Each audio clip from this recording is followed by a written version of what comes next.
I found out my wife was cheating when her Apple Watch accidentally texted me instead of him. I'm still shaking as I write this. It's 3 a.m. and I'm in a Motel 6 off I-95 because I can't be in our house right now. Our house. Fuck, I don't even know if I can call it that anymore. Let me back up. My wife Sarah and I have been married for 6 years. Together for 9. High school sweethearts. Yeah, I know how that sounds. Everyone told us we were too young when we got married at 23. But we knew better. We knew. She was my person. The one who stayed up with me during my father's cancer treatment, who moved across 3 states for my job, who wanted kids as badly as I did. We'd been trying to get pregnant for the last year. No luck yet, but her doctor said these things take time. We were hopeful, patient, in love. Or so I fucking thought. 3 weeks ago, Sarah got an Apple Watch for her birthday. I got it for her. Spent way too much on it actually, but she'd been wanting one for months. She worked as a dental hygienist and was always talking about wanting to track her steps, her sleep, all that health stuff. She was so excited when she opened it, kissed me, told me I was the best husband in the world. I remember that kiss. I remember thinking how lucky I was. The watch synced to her phone, obviously. What I didn't know, what she clearly didn't know, was that when you set up a new Apple Watch, there's this feature where you can send texts from it. And sometimes, if you're not careful with the settings, messages meant for your phone can route through your watch instead, especially if your watch is closer to you than your phone. Last Tuesday, I was working from home. Sarah had picked up an extra shift at the office, said they were short-staffed. She'd been picking up a lot of extra shifts lately, probably 2 or 3 a week for the past 2 months. We needed the money for the baby fund, she said. I didn't question it. Around 2 p.m., my phone buzzed. A text from Sarah. Can't wait to feel you inside me again. Last night wasn't enough. I stared at that message for a full minute. My brain literally couldn't process it. Like, I read the words, but they didn't make sense. It was like reading a foreign language. We hadn't had sex the night before. Sarah came home from her shift around 8 p.m., said she was exhausted, ate leftover pasta, and fell asleep watching the Great British Bake Off. I read it again. Can't wait to feel you inside me again. Last night wasn't enough. My hands started shaking. There had to be an explanation. A joke? Was this some weird thing? Was she planning a surprise? My mind raced through possibilities, each one more desperate than the last. I called her, straight to voicemail. I texted back. What? No response. I waited 5 minutes, 10, 15, then my phone buzzed again. Oh my God. That wasn't for you. Jake, I'm so sorry. I can explain. Jake. My name is Jake. Why would she need to clarify? She was sorry to me unless that message was meant for someone else? I called again. Voicemail. I texted, who was that for? The 3 dots appeared, disappeared, appeared again. Can we talk when I get home? Please don't do anything. It's not what you think. It's not what you think. That phrase. That fucking phrase that means it's exactly what you think. I should have done something crazy right then. Thrown things. Screamed, driven to her work. But I just sat there on our couch. The couch we'd picked out together at AITA on a Sunday morning. The one we'd assembled while drinking wine and laughing when we put the legs on backwards. And I stared at the wall. Our wedding photo hung there. Sarah in her dress, me in my suit, both of us stupid happy. That was 4 years ago. 4 years. When did it stop being real? I did what any suspicious husband does in 2024. I went through everything. I grabbed Sarah's iPad from the bedroom. She rarely used it, mostly just for recipes. We shared an iCloud account. I'd never thought to check it before because why would I? We trusted each other. We were trying to have a baby. Her messages loaded. I scrolled through the usual stuff. Her mom, her sister Kelly, her work friends. Then I saw a contact that just said D. I opened it. Oh God. The messages went back 4 months. 4 fucking months. I'm going to spare you the explicit details, but let me paint the picture. This wasn't some emotional affair. This was full-on, graphic, meeting up regularly, I love you territory. The most recent message was from this morning. Last night was incredible. You're incredible. Sarah. I know, I can't stop thinking about it. Cha to dia. When can I see you again? Sarah. Thursday? Jake has that work dinner thing. Duh. Perfect. My place? Sarah. Yes. God, yes. I thought I was going to throw up. I kept reading, scrolling up, back through weeks of messages. They had inside jokes, pet names. He called her baby. She called him handsome. There were photos. Nothing nude, thank God.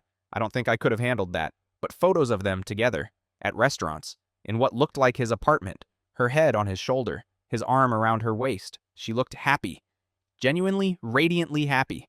In one photo, she was wearing the necklace I'd given her for our anniversary.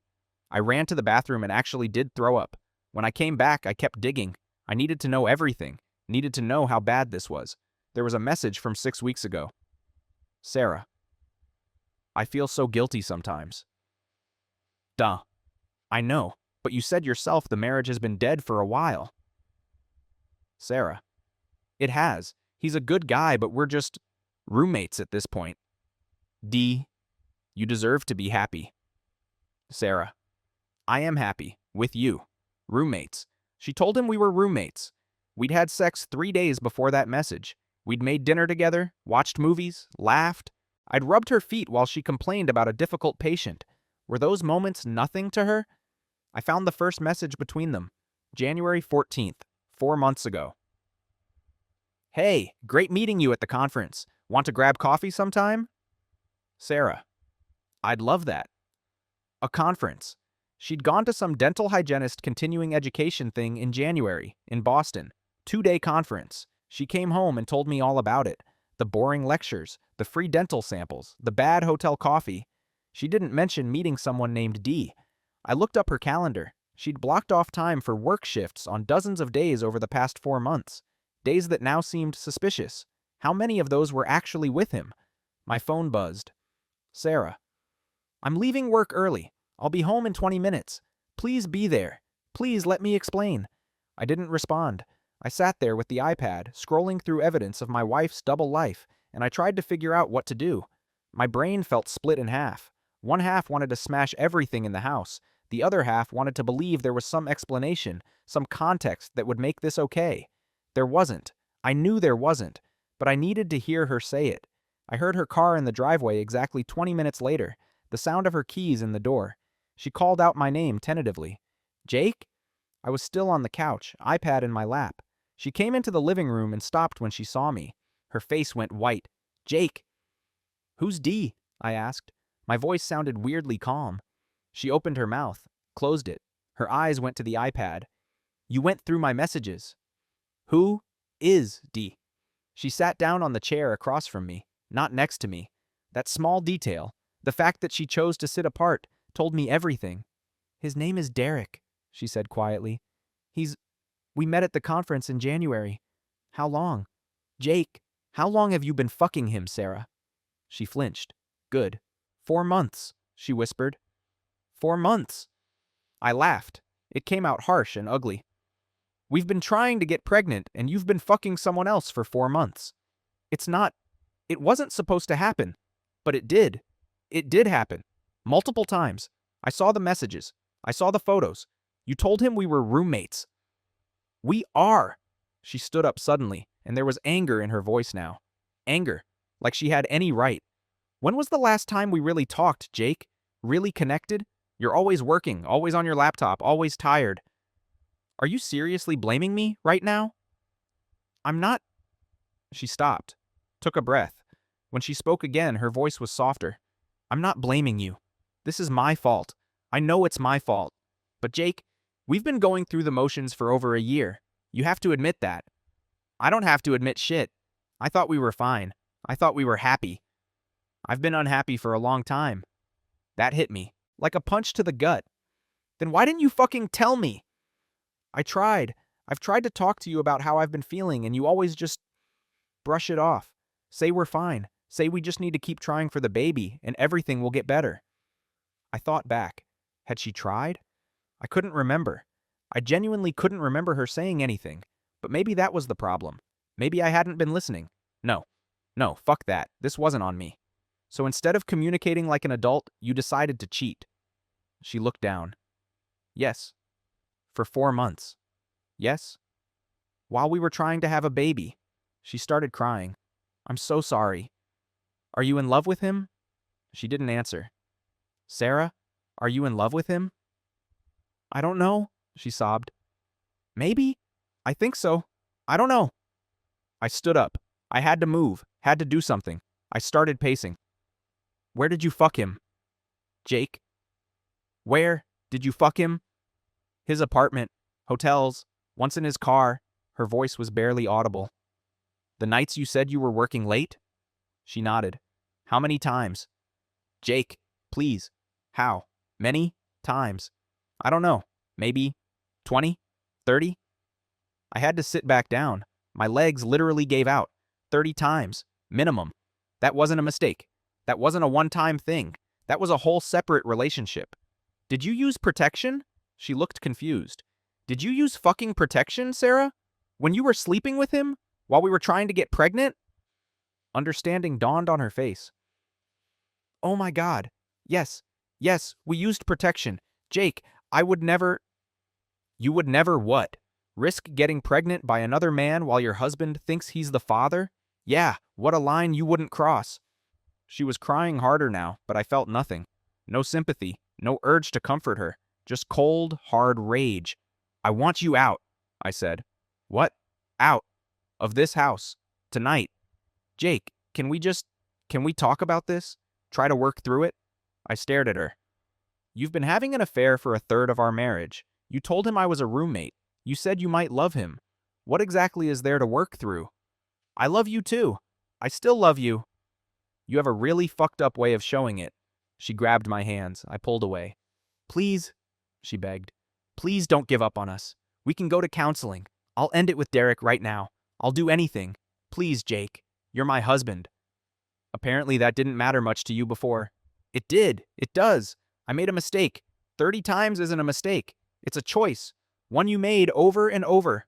I stood up and went to the bedroom, started throwing her clothes into a suitcase. She followed me, still crying, still begging. Where am I supposed to go? I don't know. Derek's? Your sister's? A hotel? Not my problem. Jake, get out! I shouted. Actually shouted. I'd never raised my voice at her before. Not in 9 years. Get the fuck out of my house! She grabbed some toiletries from the bathroom, her laptop, some random items, stuffed them in the suitcase. She was shaking. At the door, she turned back. I really am sorry, she said. I know you don't believe me, but I am. I never wanted to hurt you. But you did. She left. I locked the door behind her, slid down to the floor, and then I lost it. Completely. Broke down crying like I haven't cried since my dad died. Ugly, gasping, choking sobs. Everything I thought I knew was a lie. That was Tuesday night. Wednesday, I called in sick to work. Couldn't function. Just lay in bed, staring at the ceiling. My phone kept buzzing. Sarah. Her sister Kelly. Sarah's mom. I ignored all of them. Around noon, Kelly showed up at the house. I heard her knocking, calling my name. I didn't answer. Eventually, she gave up. I spent the day doing what I can only describe as grief stalking. I found Derek on social media. It wasn't hard. Sarah's messages had his last name in one of the earlier conversations. Derek Crawford, 34. Orthodontist, divorced, no kids, lived in a nice apartment downtown, ran marathons, posted a lot of gym selfies. He was handsome. I fucking hated that he was handsome. His Instagram was public. I scrolled through months of posts. Nothing that showed Sarah. He wasn't stupid enough for that. But there were cryptic posts. Best weekend with a photo of a nice dinner. Finally happy with a sunset. Sometimes the right person comes along when you least expect it, with a cliched quote graphic. Comments from friends. Who's the lucky lady? About time you got back out there. She must be special. My wife. They were talking about my wife. I found the restaurant from one of his photos, a place called Marcello's, downtown. Checked Sarah's credit card statements. Sure enough, a charge from Marcello's on the same night, $53. She'd told me she grabbed dinner after work with her coworker Amanda. Every memory I had was now suspect. Every late shift, every girls' night, every running errands. What was real? Did she ever actually love me? Or was our entire marriage just settling? Thursday morning, I woke up to a text from my lawyer. Yes, I'd already called a lawyer. His name is Martin, and he's my buddy Steve's brother. He does divorce law. I didn't want a divorce. I wanted to wake up from this nightmare. But I needed to protect myself. Martin said to document everything, take screenshots, save records, don't leave the house. That could be considered abandonment, could hurt me in the divorce. Don't leave the house. Right. The house that now felt like a crime scene. Sarah kept texting me. Please talk to me. I ended it with Derek. I love you. Please come home. Wait, come home? I was home. Where the hell was she? I called Kelly. Jake! She sounded relieved. Thank God. Sarah's been staying with me. She's a mess. Good. Jake, I know you're hurt. Do you know what she did? Silence. You know?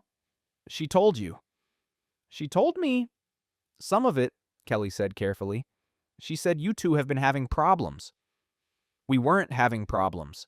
She was having problems with another man's dick. Jake? Did she tell you it's been going on for 4 months? Did she tell you we were trying to get pregnant this whole time? More silence. I didn't know that part, Kelly admitted quietly. Yeah, so maybe don't lecture me about being hurt. I'm not trying to lecture you, I love you both. Your family. I hate seeing this happen. Then she shouldn't have fucked someone else. I hung up. Thursday afternoon, my best friend Mike came over. I'd finally responded to his texts. He knew something was wrong. I told him everything, showed him the messages. He sat there listening, getting progressively more angry on my behalf. What a fucking bitch, he said when I finished. Don't. What? Don't call her that. Mike looked at me like I was crazy. Dude, she cheated on you for months. She's a bitch. She's still my wife. Who you're about to divorce. Was I? The word felt so final, so real. I don't know what I'm doing, I admitted. I don't know anything anymore. Mike grabbed us beers from the fridge. We drank in silence for a while. You know what you need? Mike finally said. You need to see this guy. Confront him. What? Derek, you need to go see him. Tell him to stay the fuck away from your wife. Ex-wife, probably. Still, don't you want to hit something? Hit him. I did. God, I really did. The urge to drive to Derek's apartment and pound his face in was strong, but what good would it do? That's assault, I said. It's therapy. I actually laughed. First time in days.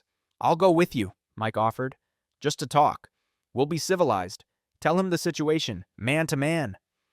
I shouldn't have agreed. I knew I shouldn't have. But the beer was working and my judgment was impaired and I was so fucking angry. Okay, I said. We went that night. Derek's apartment was in a new building downtown, the kind with a doorman and a gym and a rooftop deck. Of course. Mike and I stood outside like idiots trying to figure out how to get in. Just buzz his apartment, Mike said. And say what? Hi, I'm the husband of the woman you're banging. Can I come up? Basically, yeah. I buzzed. No answer. Tried again. Nothing. He's not home, I said. Let's go. Wait. Mike grabbed my arm. Look. The door opened. A woman in yoga pants came out walking a dog. Mike caught the door before it closed. Should we? We're already here, Mike said. We went up. 5th floor. Apartment 5. I could hear my heartbeat in my ears. I knocked. Footsteps. The door opened. Derek stood there in sweatpants and a t-shirt, holding a wine glass. Behind him, I could see into his apartment. Nice place. Modern furniture, floor-to-ceiling windows. He looked confused. Can I help you? You, Derek Crawford? I asked. Yes? I'm Jake, Sarah's husband. His face went white. The wine glass slipped from his hand and shattered on the hardwood floor. He didn't even look down. Oh shit, he said. Yeah, oh shit. We stared at each other. He was taller than me, more built, probably spent a lot of time in that building gym. I wanted to hit him so badly. Can we talk? I asked through gritted teeth. He looked at Mike. Mike shrugged. I'm just here for moral support. Derek stepped aside. We went in. The apartment was exactly what I expected. Expensive, minimal. A place that screamed, recently divorced guy trying to start over. There was a half-empty bottle of wine on the counter. 2 glasses. Is someone here? I asked. No, just me. He ran a hand through his hair. Look, Jake. How long have you known she was married? He blinked. What? How long have you known Sarah was married? Did she tell you right away or did you find out later? She told me the first time we got coffee. She was very upfront about it. Of course she was. Wouldn't want to lie to her boyfriend. And you didn't care? My voice was rising. You didn't think maybe fucking a married woman was a shitty thing to do? She said you two were separated. Derek said it quickly, defensively. She said the marriage was basically over and you were just living together until you figured out the logistics. I felt like I'd been punched. Separated. Yes. We're not separated. We sleep in the same bed. We have sex. We're trying to have a fucking baby. Derek's expression changed. Confusion. Then realization, then horror. What? He whispered. You heard me. That's not... She told me... He sat down heavily on his couch. She said you hadn't been intimate in over a year. She said you were living separate lives. She lied to you. No. He shook his head. No, she wouldn't. She did. She lied to both of us. Mike was watching this exchange with wide eyes. Derek looked up at me. You're really still together? Like, actually together? Were. Past tense now, obviously. I need to call her. He started looking around for his phone. She won't answer, I said. She's been trying to call me for 2 days and I haven't picked up. Pretty sure she's avoiding everyone right now. Derek found his phone on the kitchen counter. Dialed, waited, voicemail. He tried again. Voicemail. Sarah, it's me, he said to her voicemail. Sarah, call me right now. Jake is here. He's at my apartment. You need to call me back and explain what the fuck is going on. He hung up and looked at me. I didn't know, he said. I swear to God, I didn't know. If I'd known you two were actually together, actively trying for a baby, I never would have. But you did. Because she lied. To me. To you. To both of us. We sat there in this weird, awful silence. The enemy of my enemy is my friend, right? Except we both fucked the same woman, so that saying didn't really apply. How did you find out? Derek asked finally. I told him about the Apple Watch, the accidental text. He winced. That was supposed to go to me, he said quietly. Yeah, I figured. I'm sorry, for what it's worth. I know that doesn't change anything, but I am sorry. I really thought she was available, that you two were just doing the roommate thing until one of you moved out. I wanted to hate him. I did hate him, but I also believed him? She told me the same thing, basically, Derek continued, that you were a good guy, but the spark was gone, that she'd tried to make it work, but it wasn't fair to either of you to keep pretending. When did you two start sleeping together? Second date, mid-January. He rubbed his face. Fuck, this is so fucked up. How often did you see her? 2, 3 times a week? She said she was working extra shifts to save money for her own place. Jesus Christ. She'd coordinated her lies perfectly. Told me she was working to tell him she was with me. Told him she was saving for her own place to explain why she wasn't leaving yet. Did she ever stay overnight with you? I asked. A few times. She said those were nights you were traveling for work. I hadn't traveled for work since last summer. Are you in love with her? I asked. Derek looked miserable. I thought I was. Now I don't know what to think. Join the club. My phone buzzed. Sarah. Kelly told me you went to Derek's apartment. Jake, please come home. We need to talk. This is getting out of control. I showed Derek the messages. He stared. She's panicking, he said. Good. My phone rang. Sarah, I answered. Jake, I'm at Derek's apartment. Silence. Why? Her voice was small. Because I wanted to meet the man my wife's been fucking. Turns out he's a pretty decent guy. Also turns out you've been lying to him as much as you've been lying to me. What are you talking about? Separated? Really? That's what you told him? More silence.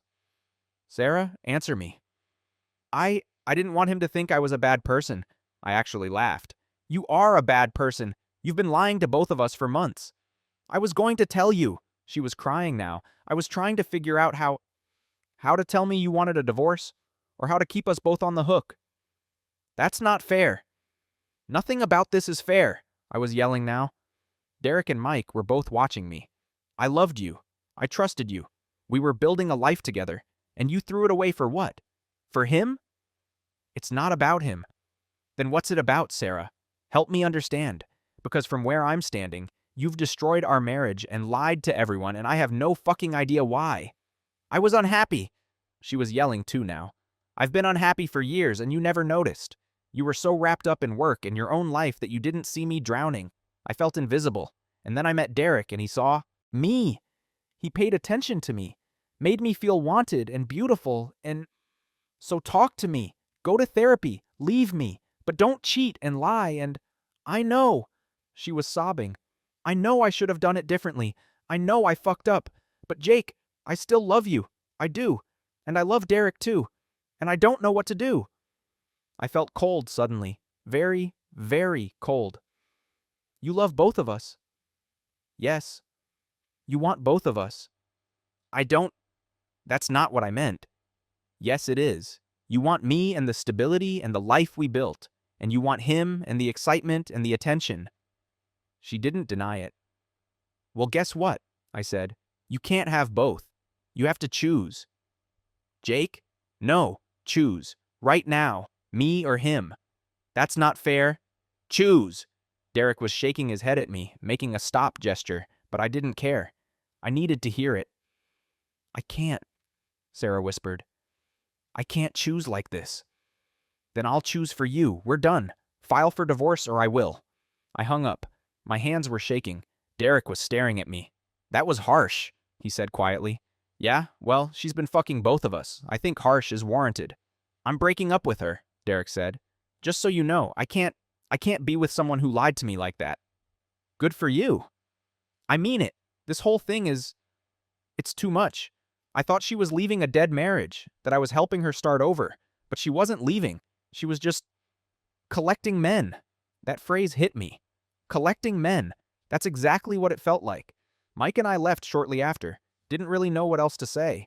In the elevator down, Mike turned to me. You okay? Not even a little bit. What are you going to do? Get a divorce. Move on. What else can I do? But I wasn't okay. Not at all. Friday, yesterday, I stayed home again. Sarah kept texting. Kelly kept texting. Sarah's mom called 3 times. I ignored everyone. I went through our entire relationship in my head, looking for signs I'd missed. There had to have been signs, right? She'd been distant lately. Sex had dropped off.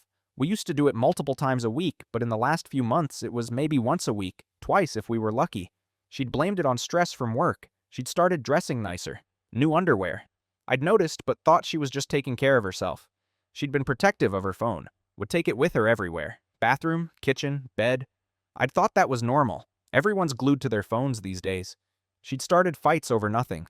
Little things that never bothered her before suddenly became huge issues. I thought we were just going through a rough patch. Looking back, it was all there. I just didn't want to see it. Around 5 p.m., I got a text from a number I didn't recognize. Jake, this is Sarah's mom. I know you're hurting. We all are. But Sarah is my daughter, and I need you to know that she made a mistake, but she's not a monster. She loves you. She's devastated. Please give her a chance to make this right. I didn't respond. 10 minutes later, another text. Kelly. I know you're mad at Sarah. You have every right to be. But Jake, she's falling apart. She's barely eating. She can't sleep. She's been crying nonstop for 3 days. I'm worried about her. Can you please just talk to her? Just once? That made me angry. Sarah was falling apart? Sarah was falling apart? I texted back. She did this. She made this choice. I'm not responsible for her feelings. Kelly, I know, but you still care about her. I know you do. Just talk to her. I threw my phone across the room. But here's the thing. I did still care. Of course I did. You don't just stop loving someone overnight, even when they've betrayed you. 9 years doesn't evaporate in 3 days. I picked up my phone, texted Sarah. Fine, come to the house tomorrow. Noon, we'll talk. Her response was immediate. Thank you. Thank you so much. I'll be there. Saturday, today, this morning. Sarah showed up at 11:55 a.m. She looked terrible. Dark circles under her eyes, hair unwashed, baggy clothes. She looked like I felt. We sat in the living room, the same place we'd fought 4 days ago. Felt like a lifetime. Thank you for seeing me, she said. I'm not doing this for you. I'm doing it because your mom and sister are harassing me. She nodded. Didn't argue. So talk, I said. Explain. Make me understand. She took a shaky breath. I've been unhappy for about 2 years, she started. It happened gradually. We stopped talking, really talking. You'd come home from work and just want to zone out. We'd watch TV but not connect. We'd have sex but it felt mechanical, like checking a box. You never said anything. I tried, multiple times. You'd say we were fine, that every marriage goes through phases, that we just needed to focus on having a baby and everything would improve. I thought back. She was right. I had said those things, but I'd meant them. I thought we were fine. When I met Derek at the conference, it was like waking up, Sarah continued. He listened to me, asked me questions about my life, my dreams, my fears. We talked for hours, and I realized I hadn't had a real conversation with you in months. So you decided to fuck him. She flinched, but didn't look away. Not right away. At first it was just talking, texting.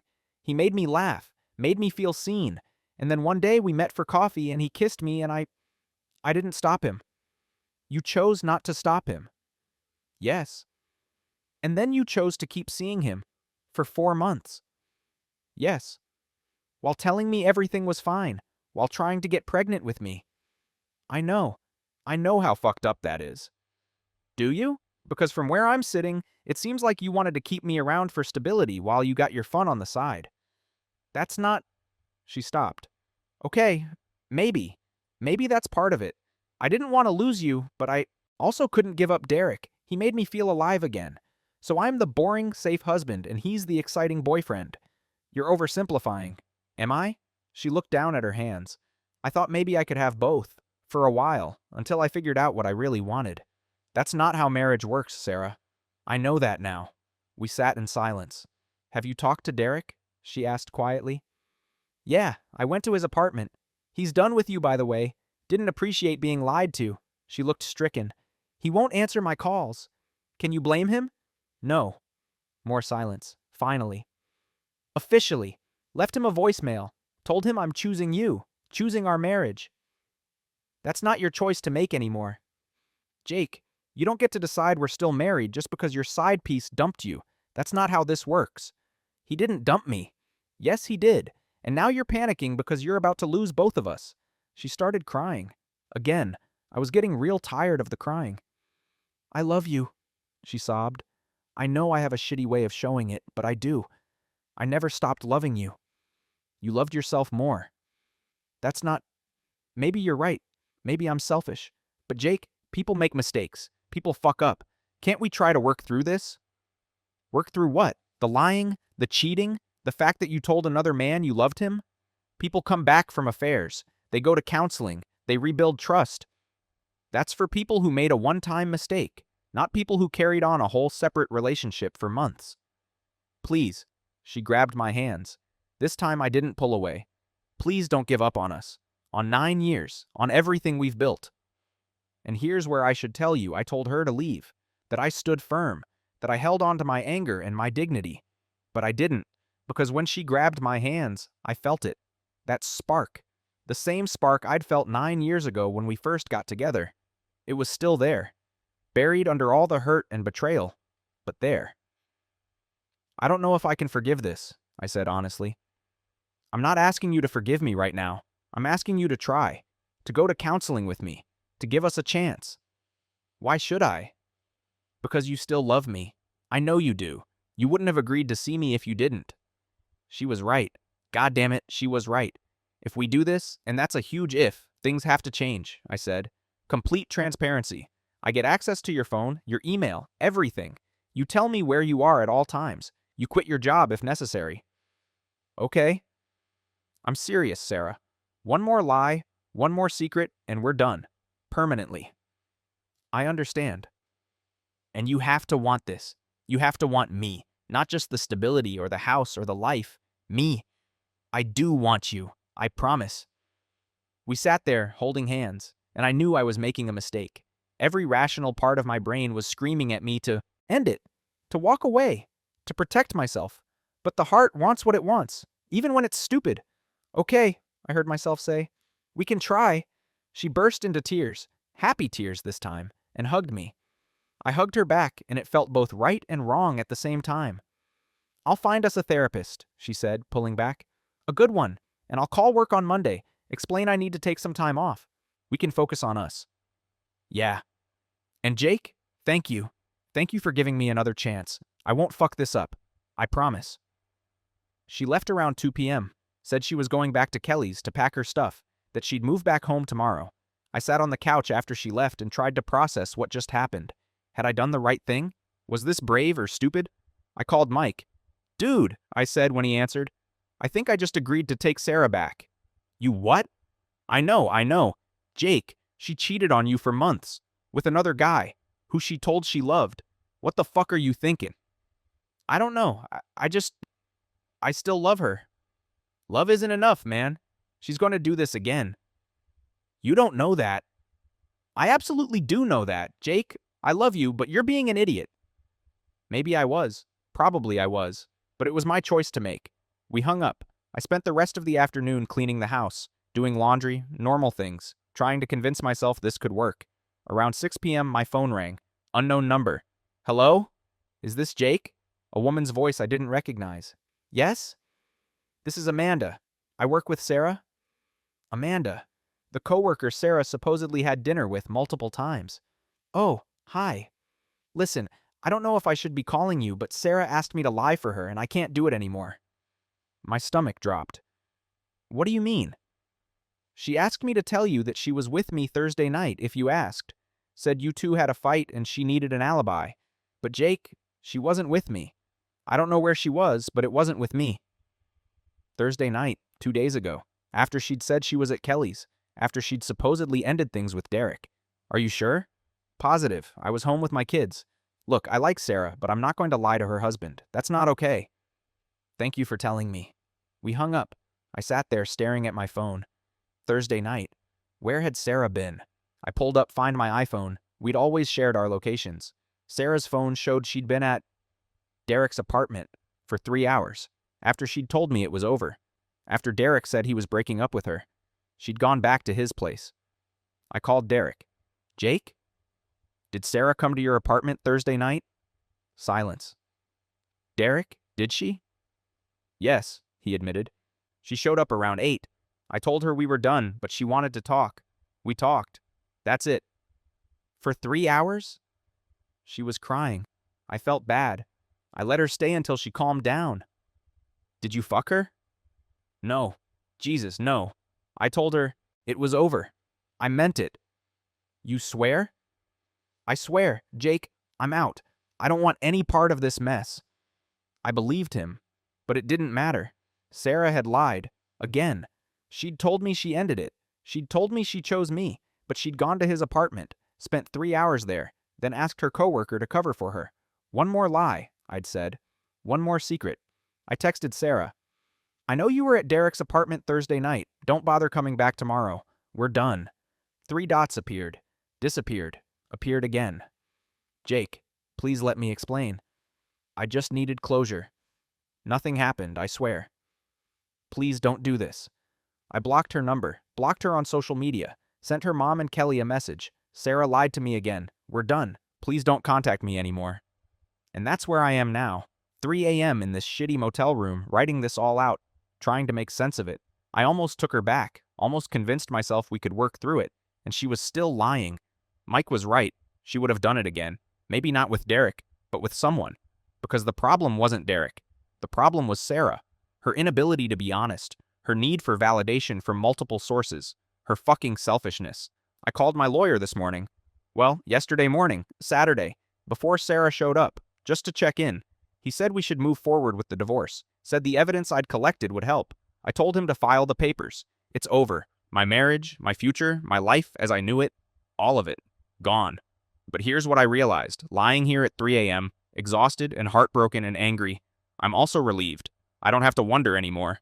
Don't have to police her phone or track her location or lie awake at night wondering if she's really where she says she is. I'm free. It's going to hurt like hell. It's going to take time. I'll probably make a Tinder profile in a few months and have terrible dates with women who aren't Sarah. I'll have to divide up our stuff, figure out what to do with the house, deal with the pity from friends and family. But I'll survive. Because here's the final twist. The thing I realized as I sat in that living room holding Sarah's hands and almost throwing away my self-respect. I deserve better than this. I deserve someone who chooses me, not someone who tries to have me and someone else, not someone who lies and manipulates and makes excuses. I deserve someone who sees me as more than stability, more than the safe option while they chase excitement elsewhere. Sarah stole 4 months from me. 4 months where I thought we were building a future together, trying for a baby, being partners. 4 months where she was building a separate life with someone else.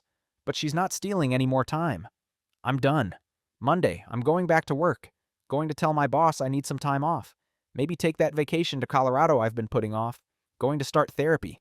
Going to hit the gym. All the cliche post-breakup shit. But I'm also going to heal. For real. Not the fake healing where you pretend you're fine. The actual messy, cry in your car in the grocery store parking lot healing. And someday, maybe not soon, but someday, I'll meet someone new. Someone honest. Someone who chooses me every single day, not because I'm the safe option, but because they actually fucking want to be with me. Sarah sent me one final text before I blocked her. Must have used Kelly's phone. I'm sorry I wasn't brave enough to be honest. I'm sorry I hurt you. You deserved better. I hope someday you can forgive me. Maybe someday I will forgive her. People say forgiveness is for yourself, not the other person. Maybe. But right now, I'm just angry and hurt and tired and ready to start over. Eat it. Because people keep asking. Yes, I'm really getting divorced. Papers are being filed next week. No, I haven't spoken to Sarah since Saturday. Not planning to unless absolutely necessary for the divorce. Derek messaged me yesterday, Sunday, to apologize again. Seems like a decent guy who got caught up in Sarah's bullshit. I don't blame him anymore. To everyone asking if we had problems in our marriage before this, honestly, I don't think so. But clearly Sarah did. Maybe I was oblivious. Maybe I wasn't paying enough attention. I'm going to work on that in therapy. But that still doesn't excuse cheating and lying. Someone asked about the baby thing. Thank God we didn't get pregnant. Can you imagine having to co-parent with someone who'd just blown up your entire life? My lawyer says the divorce should be relatively straightforward since we don't have kids. No idea what we're doing with the house yet. Probably selling it. Too many memories. I'm staying with Mike for now. The motel was depressing as fuck. To everyone saying I should have stayed with her and worked it out, I appreciate that some people can forgive affairs. I'm not one of them. Especially not when the lying continued even after she got caught. To everyone calling her a monster, she's not. She's just a person who made really shitty choices. I loved her for 9 years. That wasn't all fake. But the person I loved doesn't exist anymore. Or maybe never did. I don't know. I'll update if anything significant happens, but mostly I just need to move on with my life. Thanks for listening, Reddit. Weirdly helped to write this all out. I found a baby onesie in my boyfriend's glove compartment. We don't have kids, and his dead ex-girlfriend isn't actually dead. I'm shaking as I type this, like physically trembling. My hands keep slipping off the keyboard. I've read this subreddit for years, lurked through so many insane stories while eating lunch at my desk, and I never thought I'd be here. Never thought I'd be that girl with that story. But here the fuck we are. Throwaway account for obvious reasons. Also because if this gets back to him before I'm ready, I genuinely don't know what I'll do. Let me back up. I'm 29F, he's 32M. Let's call him Derek. We've been together for 2 years, living together for 8 months. Classic meet cute at a friend's wedding. I caught the bouquet, he caught the garter. We had to do that awkward dance together and actually hit it off. He's a contractor, owns his own business. I'm a paralegal. We're boring and normal, and honestly, I thought we were solid. He's the guy who brings me coffee in bed on Sundays, who listens to me bitch about my coworker Sandra for literally 45 minutes straight without checking his phone, who cried during the last 10 minutes of Coco when we watched it on Disney Plus and tried to hide it. But I saw. He's good. Or I thought he was good. God, I sound so stupid. 3 weeks ago, Derek's truck broke down. Not broke down exactly. The transmission was acting weird, making this grinding noise that he said sounded expensive as hell. He took it to his mechanic buddy to get it looked at, and in the meantime, he borrowed my Honda CR-V for work. I didn't mind. I work from home most days anyway, and when I do go into the office, I can Uber. No big deal. Except last Tuesday, I needed to run to the store. We were out of everything. Milk, bread, toilet paper, the basics. Derek was on a job site about an hour away, wasn't going to be back until late, so I texted him. Hey, mind if I take your truck to Target? Just need to grab a few things. He texted back immediately. And I mean, immediately. Like within 5 seconds. Battery's dead. Won't start. Just order stuff on Instacart. I'll pay for it. I stared at that text. Something felt off. The truck had been sitting in our driveway for days, sure, but it was fine when he parked it. And Derek's weird about money. Not cheap, but careful. He always says Instacart is a scam because of the markup and fees. For him to suggest it was strange. But whatever. I didn't think much of it. I ordered groceries, they came, life moved on. Then last Friday happened. Derek's truck was still in the driveway. His mechanic buddy still hadn't gotten to it, apparently. Some parts delay or something. Derek had explained it, but I honestly wasn't paying attention. I was on a Zoom call for work when I heard him outside, cursing up a storm. I muted myself and leaned toward the window. He was standing by the truck, driver's side door open, jumper cables in hand. Our neighbor Jeff was there with his car pulled up nose to nose with the truck. They were jumping the battery. I watched them for maybe 10 minutes. Jeff's car running, cables connected, Derek in the truck turning the key. It started. The truck started just fine. Derek gave Jeff a thumbs up, unhooked the cables, and let the truck run for a bit. Then he got out, shook Jeff's hand, and closed the door, turned off the truck, went back inside. I sat there staring at my computer screen, not processing anything my boss was saying. Why would he jump the truck and then immediately turn it off? Why not drive it to keep the battery charged?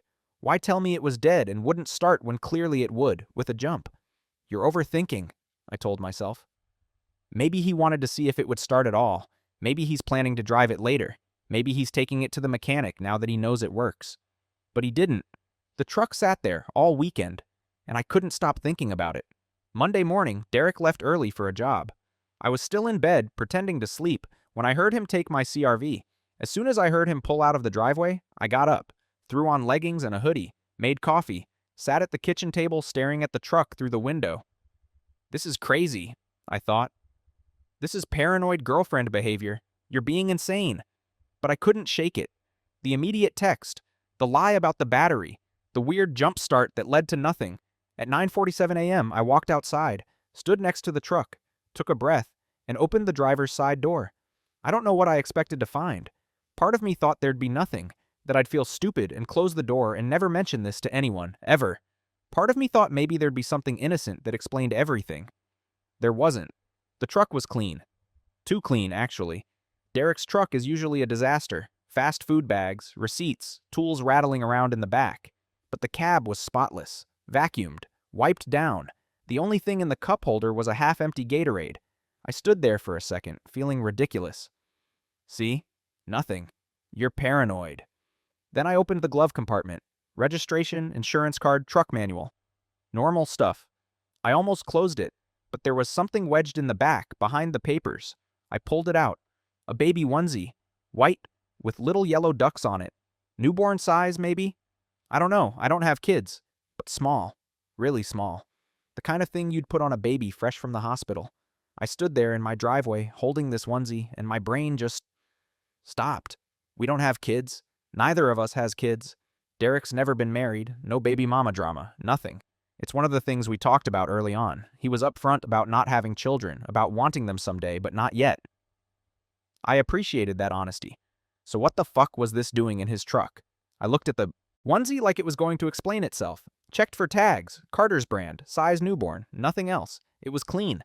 Looked new, or at least gently used. No stains, no wear. My hands were shaking.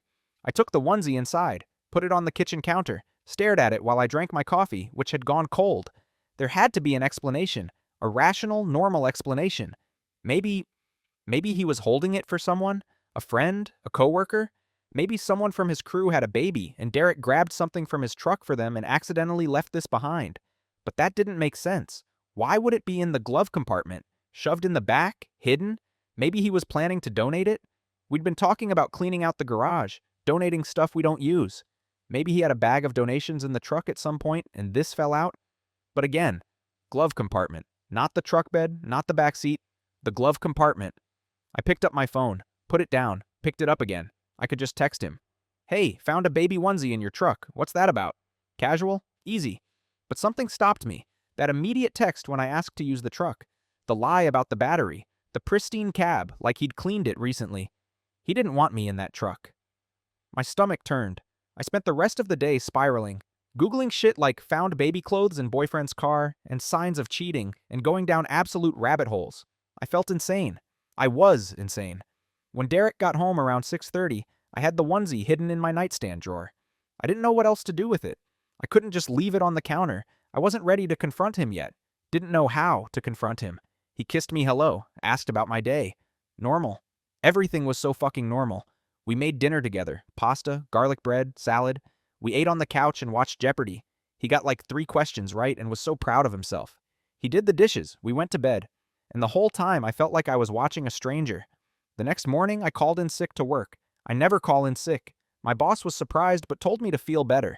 As soon as Derek left, in my CRV again, I went back outside to the truck. This time I really looked. Under the seats, nothing. Behind the seats, nothing. Truck bed, nothing.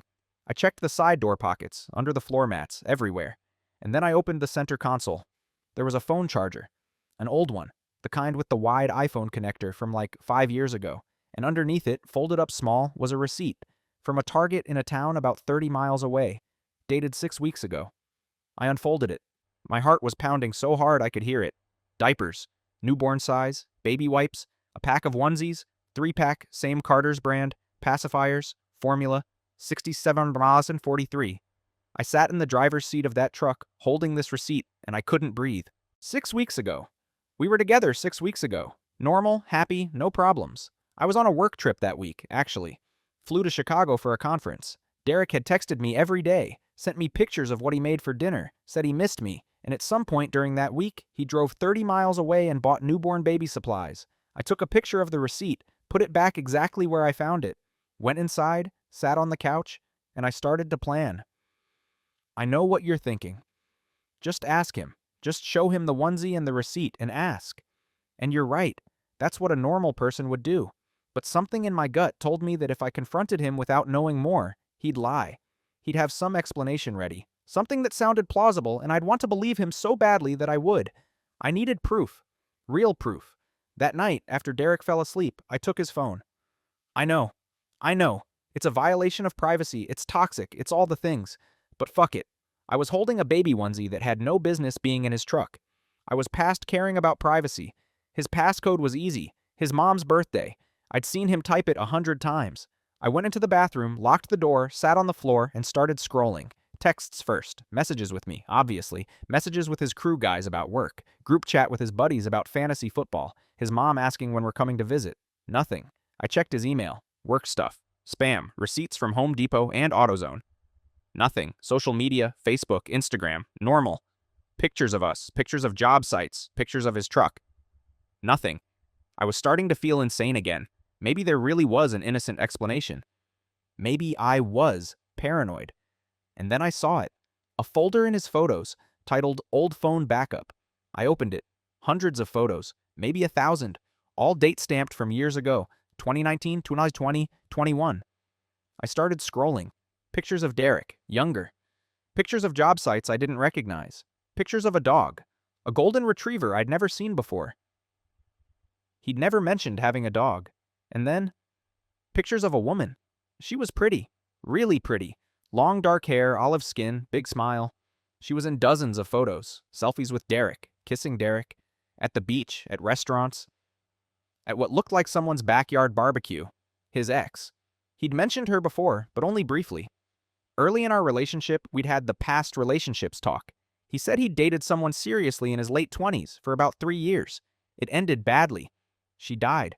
I remember because it was such a gut punch of a detail. She passed away about a year before I met you, he'd said. Car accident. It was really hard. I'd held his hand, told him I was so sorry. We'd moved on from the topic quickly. It was clearly painful for him.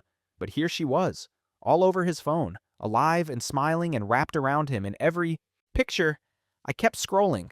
The photos went up to late 2022, October 2022, 2 months before we met. So the timeline added up. If she died a year before we met, that would be late 2022. These photos were probably from right before the accident. I felt sad looking at them, honestly.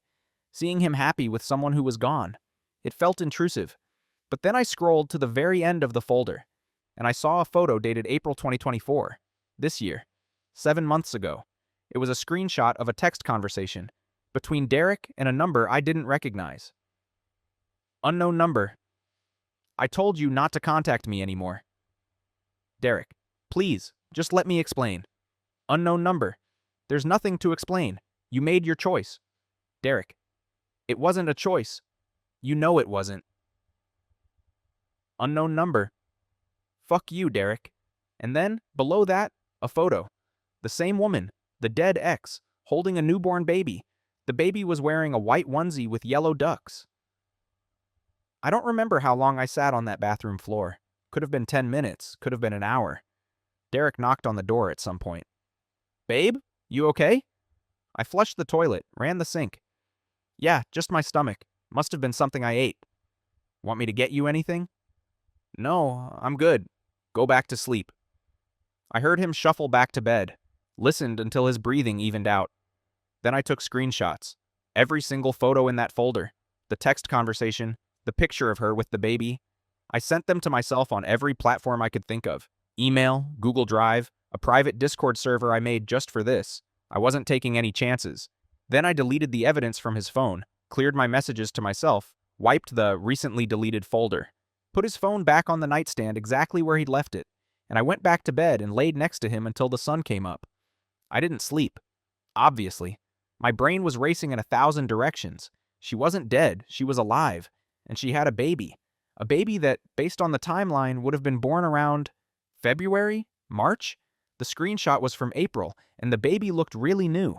6 weeks ago, when Derek bought those supplies, the baby would have been around 4 or 5 months old. And the way she'd texted him, "You made your choice." What choice? What was she talking about? Was the baby his? Oh God. Oh God. Was the baby his? But if the baby was his, why would he tell me she was dead? Why not just say they broke up? She's pregnant. It's complicated? People co-parent all the time. It's not ideal, but it's not unheard of. Unless he didn't want to co-parent. Unless he wanted her to go away. Unless I couldn't go there yet. It was too much. When Derek woke up, I was already in the kitchen, making eggs and toast like everything was fine. "You feeling better?" he asked, wrapping his arms around me from behind. I stiffened, forced myself to relax. "Yeah, much better. Thanks." He kissed my neck. "Good. I was worried about you." I wanted to scream. Instead, I smiled. "I'm okay. Just a weird stomach thing." He grabbed his coffee and headed to the shower. The second I heard the water running, I grabbed my laptop. I didn't know her name. He'd never told me. In all his stories about her, the few times he'd mentioned her, he'd just called her my ex, or she. But I had her face, and I had those screenshots. I opened one of the older photos, one where her face was clear and front-facing, and I reverse image searched it. Nothing came up. Dead end. Shit. Okay. Different approach. I went to Derek's Facebook, scrolled back through his posts, way back to 2019, 2020, and there she was, tagged in a post from July 2020, a group photo at a lake. Her name was Melissa Ortega. I clicked on her profile, still active, photos going back years, but her most recent post was from March 2023, over a year ago. I scrolled through her photos, lots of pictures of her and Derek, clearly from when they were together. Trips, dinners, holidays. She looked happy. And then I found her Instagram. Private. Of course, but I could see her profile picture. Recent. From this year. She was holding a baby. I requested to follow her. I know, stupid. She'd see my name. I used my real account, but I wasn't thinking straight. Then I went to her Facebook friends list, started scrolling through. A lot of names I didn't recognize. But I was looking for patterns. Mutual friends with Derek, maybe? People who might know what happened? And then I saw her. A woman named Angela Tran, friends with both Melissa and Derek. Her profile was public. I clicked on it. Angela had posted a photo 2 weeks ago, a picture of herself and Melissa at what looked like a coffee shop. The caption, "So good catching up with you. Baby Liam is getting so big." Liam. The baby's name was Liam. I felt dizzy. I kept digging, scrolled through Angela's photos, found one from June. A baby shower, blue and white decorations, a table full of gifts, and Melissa, very pregnant, smiling in the center of it all. The post was public. I scrolled through the comments. "Congrats, Mama. Can't wait to meet him. You're going to be such a great mom." And then, buried in the middle, a comment from someone named Rachel. "Where's the dad?" Angela had replied, "Not in the picture. Long story." My stomach dropped. I spent the entire day on this. Derek thought I was working. I had my laptop open, looked busy whenever he passed by, but I was deep in the rabbit hole. I found Angela's email on her Facebook page. She was a photographer, had a business page with a contact form. I created a fake Gmail account and sent her a message. "Hi, Angela. I'm a friend of Melissa's from college. White lie, sue me. I've been out of the country for a while and just got back. Heard she had a baby. So exciting. I've been trying to reach her, but her Instagram is private and she hasn't accepted my follow request.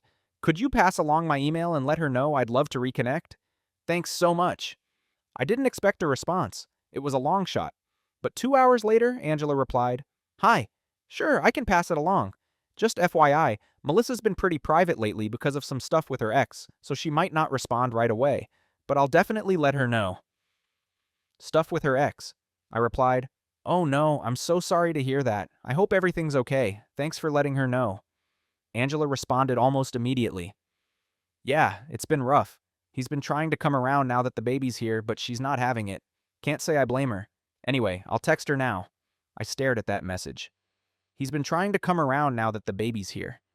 Derek. She was talking about Derek, so he knew about the baby. He'd been trying to come around, but she didn't want him involved. You made your choice. What choice? What did he do? That night, I couldn't take it anymore. Derek was on the couch, watching some documentary about Alcatraz. I sat down next to him. Hey, I said, can I ask you something? He paused the TV. Of course. I'd rehearsed this in my head a dozen times, tried to figure out the right way to bring it up without sounding accusatory. But fuck it. I was done playing games. Your ex, I said. The one who passed away. What was her name? He blinked, caught off guard. Why? I was just thinking about what you said, about the accident, and I realized you never told me her name. He looked uncomfortable. It's hard to talk about. I know, I'm sorry. I don't mean to bring up something painful. I was just curious. He was quiet for a long moment, then, Melissa. Her name was Melissa. Melissa, I repeated. That's pretty. He nodded, looked back at the TV. How did the accident happen? I asked. His jaw tightened. Car crash. Head-on collision. She didn't make it. That's awful. I'm so sorry. Yeah. He unpaused the documentary. I sat there, heart racing. He looked me in the eye and lied. Didn't even hesitate. I waited until Thursday. 3 days of pretending everything was fine. 3 days of watching him lie. On Thursday morning, Derek had a full day of work, a big job about an hour and a half away. He left at 6 a.m., said he probably wouldn't be back until 8 or 9 that night. As soon as he was gone, I got in my CRV and drove. I'd found Melissa's address. It wasn't hard. Public records, cross-referenced with her tagged locations on Facebook. She lived in that town 30 miles away, the one where Derek had bought the baby supplies. I know. This is stalker behavior. This is unhinged. But I had to know. I parked across the street from her apartment complex, a small, older building with maybe 12 units. Her car, a blue Honda Civic, was in the lot. I sat there for 20 minutes, trying to work, up the courage to knock on her door. And then I saw her. She came out of the building, carrying a car seat with a baby inside. Same woman from the photos, same dark hair, same face. She was real. She was alive. I watched her strap the car seat into the back of the Civic, watched her get in the driver's seat, watched her pull out of the lot, and I followed her. She drove to a pediatrician's office, parked, got the baby out, went inside. I sat in the parking lot, hands shaking. This was insane. I was being insane, but I'd come this far. When she came out 45 minutes later, I got out of my car. Melissa? She turned, confused. Yeah? I walked toward her. I'm sorry to bother you. My name's Hannah. I paused. I'm Derek's girlfriend. Her face changed, went from confused to cold in an instant. You need to leave, she said. I just want to talk. I have nothing to say to you. Or to him. Please. I was borderline begging. I just need to understand what's going on. He told me you were dead. She stared at me. He told you I was what? Dead. He said you died in a car accident, a year before we met. She laughed. Not a happy laugh, a bitter, disbelieving laugh. Of course he did. So it's not true. Do I look dead to you? No, obviously not. But I don't understand. Why would he? Because he's a coward, she snapped. Because he didn't want to deal with the consequences of what he did. What did he do? She looked at me for a long time, then at the baby, asleep in the car seat. You should ask him, she said. I'm asking you. Look, I don't know you. I don't owe you anything. And frankly, if you're with him, you should run. That's all I'm going to say. She started to turn away. Please, I said again. Is that his baby? She stopped, turned back. Yes, she said quietly. Liam is his son. The world tilted. Does he know? She laughed again, that same bitter sound. Of course he knows. I told him the day I found out I was pregnant. And he told me to get rid of it. Oh, God. I said no, she continued. I wanted to keep the baby. I thought we'd figure it out together. We'd been together for 3 years. I thought he loved me. What happened? He left, packed his shit and moved out the next day. Blocked my number. Blocked me on everything. Told his friends and family that I was unstable and obsessed and that we'd broken up months before. I felt sick. I tried to reach out, she said. I needed help. I was working 2 jobs, trying to save money for the baby, and I had no support. My family's not in the picture. I had nobody. Did he ever? He sent me money once, $1,000, with a note that said, "This is all you're getting. Don't contact me again." That was in November. I was 7 months pregnant. I didn't know what to say. I had Liam in February, she continued. Alone. No one in the delivery room. No one to help me. And Derek didn't give a shit. But he's been trying to... Angela said he's been trying to come around. Her face hardened. He showed up 6 weeks ago, out of nowhere, said he'd made a mistake and wanted to be involved. I told him to go to hell. 6 weeks ago, when he bought the supplies. He tried again a few weeks later, she said. Showed up at my apartment with diapers and formula, like that was going to fix anything, like he could just waltz back in after abandoning me. Why do you think he wants to be involved now? She shrugged. Guilt, maybe? I don't know. I don't care. He made his choice. He doesn't get to change his mind now that it's convenient. I felt tears burning in my eyes. I'm so sorry. Don't apologize for him. You didn't do this. I didn't know. I swear, I didn't know. I believe you, she sighed. Look, I don't want to be a bitch. You seem nice, but you should leave him. Trust me. I am. I'm leaving. She nodded. Good. She put the car seat in the back seat. Before she closed the door, she looked back at me. For what it's worth, she said, he told me he loved me too. I drove home in a daze, kept replaying the conversation, the look on her face, the baby, Liam. Derek had a son he'd abandoned, a son he'd lied about, and he'd told me Melissa was dead. Who does that? Who lies about someone being dead to cover up the fact that they walked out on their pregnant girlfriend? I got home around 2 in the afternoon. Derek wouldn't be back for hours. I started packing. Not everything, just essentials. Clothes, toiletries, laptop, important documents, stuff I could grab quickly. I called my best friend, Jenna, told her I needed to stay with her for a while. She asked if I was okay. I said I'd explain later. Then I sat down and waited. Derek got home around 8:30, tired, covered in drywall dust. He kissed me hello. How was your day? He asked. Good, I said. Yours? Long, I'm exhausted. He went to take a shower. I stayed on the couch, hands folded in my lap. When he came out, I said, We need to talk. He froze. About what? Sit down. He sat. I pulled out my phone, opened the screenshots, handed it to him. He looked at the screen, at the photo of Melissa holding Liam. His face went white. Where did you get this? Your phone. You went through my phone? You told me she was dead. He was quiet. You told me Melissa died in a car accident, I said. But she's alive, and you have a son.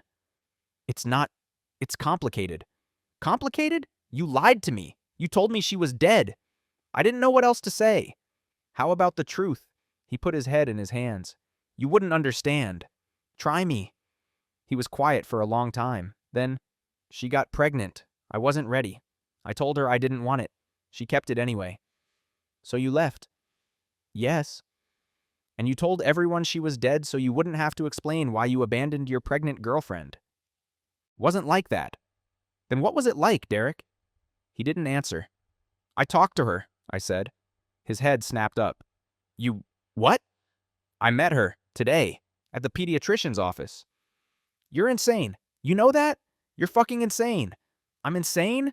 I'm not the one who lied about someone being dead? You had no right to go there, and you had no right to lie to me for 2 years.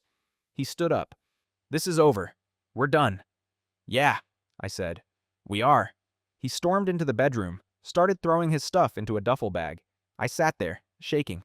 10 minutes later, he came back out, bag in hand, keys in hand. I'll come back for the rest of my stuff later, he said.